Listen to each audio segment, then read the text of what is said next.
Do we actually see a lot of interest from family offices in large institutes, like other than the one that we talk about in the US or in Europe? Do you see that globally now when you're out of the US?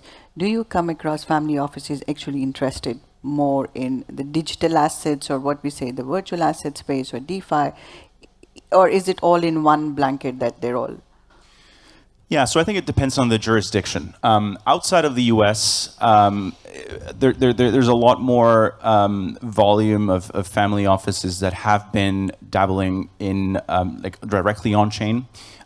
Generally speaking, you see most exposure on the venture side of things and on the hedge fund side of things. With FTX, unfortunately, many family offices were caught up in the situation because they were exposed or they were invested in hedge funds that had funds in FTX. And that actually pushed a lot of family offices into self-custody, especially outside of the US. And so now you have hundreds of family offices, thousands of these individuals and institutions that have been sitting on self-custodied assets.